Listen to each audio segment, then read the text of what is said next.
Hello everyone and welcome back into the GSMC Dead Ball Sports Podcast. And for our final segment of today's show, we're looking at a competition across the pond, the UEFA Champions League.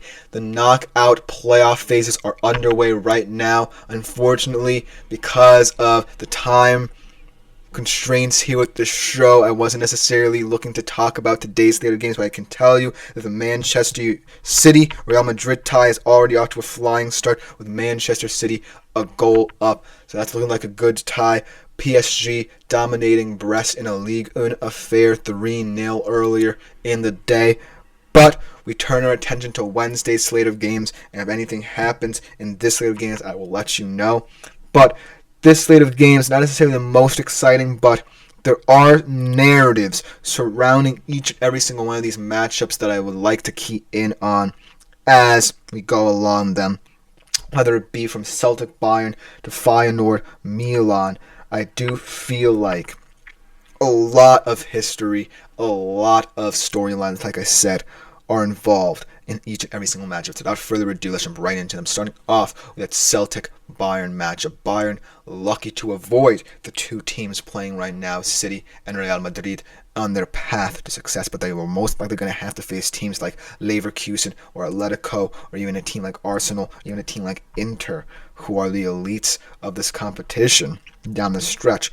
But avoiding Manchester City and Real Madrid in this knockout playoff phase and getting a team like Celtic definitely is a sigh of relief for a Bayern team that haven't necessarily gotten going in the Champions League. Created a lot of chances in their Champions League games, but have some baffling head-scratching losses in the league phase of this competition to Feyenoord and to Aston Villa.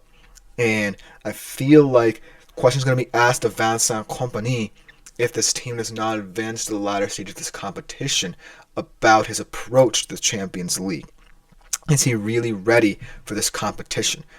But I do feel like in this match against Celtic, at the very least, they'll have the favorite status, the heavy favorite. Because even though Celtic are a team that will be buoyed by the home support at Celtic Park in that leg of the tie tomorrow, I do feel like they're up against it with this Bayern team that's too creative in certain areas, and Celtic, on the other hand, being a little bit too volatile. They certainly have a decent amount of players who could cause Bayern trouble. Their forward group is very versatile. I like the outlook of a guy like Daitse Maeda up top, but that back line with Austin Trusty, Cameron Carter-Vickers, castaways of recent years and recent leagues, I do feel like Bayern will look to dominate, much like Borussia Dortmund did in the league phase at Celtic Park in this competition. So I think that Bayern will get off to a flying start tomorrow. I see Vincent Kompany looking to rotate his team as the tie goes on, because Bayern have a lot of important ties coming up in the Bundesliga as well over the weekend, facing Bayer Leverkusen, and if they win that game, they'll take a commanding lead in the title race there. But I still think that Bayern at least wants to prove that they are true contenders in this competition, even if it's against a team like Celtic, because you don't necessarily want to look too bad in this tie. Then I look at a tie like Club Brugge Atalanta, where both of these teams could very well be considered the dark horses of this competition. And I look at how other teams around them profile, and I'm saying that the winner of this tie has a very good chance of being the dark horse of the competition. And I feel like Club Brugge is being underrated here. They could have been the team to knock out City on the final day of the league phase, and they were looking very likely to do so 1-0 at halftime, but obviously fortune turned to City's side, and they could not hold on. And then you look at Atalanta with a lot of impressive wins in the competition thus far, including a very impressive one against Atalanta, I believe, on match day 4 of the competition. I just think that when you look at how both of these teams profile, Atalanta just has the players, the shape, the manager, the tactical ability to overwhelm this Club Brugge side, even though Club Brugge should not sell themselves short in this tie. They clearly got here on merit. And being competitive enough in the league phase to advance. But when I look at Atalanta, this just spells dark horse all over it. Whether it be from Retegui, the creativity of Charles de Ketelara, or look at Ademola Lookman coming into this side, I just look at the profligacy and talent of this Atalanta team and say, this has all the makings of a dark horse. And Club Brugge can certainly make this an interesting tie. They certainly have their fair share of interesting players and guys like Hans van Aken and Anya Dika. Excuse me. But when I think of Atalanta and the way they've looked in the league phase as well, and the path that they're going to be on should they advance, I'm thinking more highly of Atalanta in this tie rather than Club Brugge. Even though Club Brugge has proven they can hold their own in a league phase like this. And in future years, maybe it will be Club Brugge's year if they get a lucky draw and if they continue to prove that they have staying power in the competition as it transitions to this new league phase look, because they'll get more opportunities, and who knows, maybe the tie will come out in their favor. But I do feel like right now I'm leaning a little bit more towards Atalanta in this matchup to take over tomorrow in the first leg. Now let's talk about an interesting matchup here. Experience versus youth comes into play in this one. Monaco, the kind of surprise team in Ligue 1, going up against one of the most experienced teams in terms of the players on their squad, but also maybe in this competition in Benfica, one of Portugal's elite premier teams. Now, we talk about Monaco, we talk about the youth in this squad, how this team has relied on youngsters to really get them. And I'm going to look up a couple of these names because I do often forget about them. But you're looking at players who are younger than 25, really, leading this team. You have guys like Magnus Akliush stepping up. You have Folarin Balogun. Actually, this is a very deep team with a lot of talent, but they still rely on guys like Akliush, Ben Sagir, George Linakena to step in and really help them out. But ultimately, going up against a Benfica squad with a lot of depth and, most importantly, experience, not just domestically but internationally in important competitions, with two prior World Cup winners in Angel Di Maria and Nicolas Otamendi, I think that Monaco will find their back up against it. But potentially, this could be the quote-unquote mini upset of the round, because Monaco does have a lot of talent outside of their youngsters in Balogun, Golovin in the midfield, and Bolo, another good forward, Zakaria, and a decent enough back line with a lot of depth there as well to really stand out in this tie.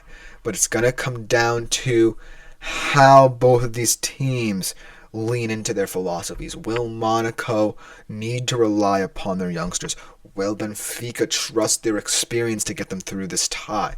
So that's why I think that this one is as much of an up-in-the-air affair as any other tie in the knockout playoff phases. And the last but not least, Feyenoord versus Milan. Obviously, Feyenoord with a very impressive win, but funnily enough, losing their top scorer in Santiago Jimenez to this AC Milan team. Now, this AC Milan squad is not necessarily the best in Serie A or in this competition by any stretch of the imagination. You know, you have the elite players in Rafa Leao and Christian Pulisic on the wings. You look at the midfield and it's alright.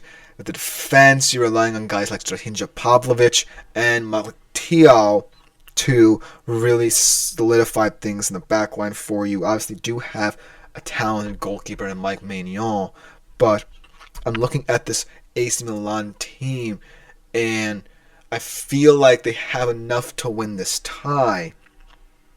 And certainly with Santiago Jimenez now, the poaching of the striker to look forward to, I just feel like Feyenoord are more than the sum of their parts. Yes, they're going to be without their top scorer. He's going to be on the AC Milan touchline rather than their own. But Feyenoord is a team that I just can't get over in terms of how they've managed to overachieve. And they don't necessarily have a lot of top stars, but they do have an elite goalkeeper in Dustin Bijlow.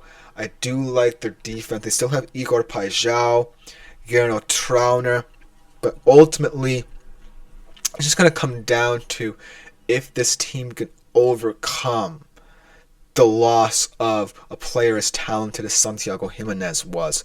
Because AC Milan, even though they look much weaker than any other team from Italy in this competition, they still can look good in certain moments. And that's why, in this specific tie, I'm really looking forward to seeing how Feyenoord attacks. But ultimately, not necessarily the most exciting of the two groupings of the Tuesday and Wednesday games, if you know what I'm saying, because you have Man City, Real Madrid, and currently Man City is 1-0 up in that game, and who knows what the future will hold for both of these teams in the second leg, because both of these teams really want to be looking to make deep runs in this competition. And then you have Juventus PSV, very underrated tie. Juventus currently 1-0 up there, where PSV is also another young team, a team that's proven to be more than the sum of its parts in this competition, that really has impressed in the latter stages of the league phase, going up against a Juventus team that's starting to round into form a little bit, but will have questions asked of it as it gets deeper into this competition. And Sporting Borussia Dortmund, pretty even tie there, with a lot of questions between both those two teams. But ultimately, let me know what you think about the Champions League this season and this knockout playoffs tie. But ultimately, this will do it for today's show. This has been the GSMC Dead Ball Sports Podcast, brought to you as always by the GSMC Sports Network. I've been your host, Christopher Shepard. You want what to do, like, follow, subscribe. Continue to make yourselves available to the Super Chat, Super Thanks, and Super Stickers features, as well as our website, gsmcpodcast.net, for more updates and to contribute and interact with the shows a little bit more directly. But other than that, I'm out for today. See y'all tomorrow.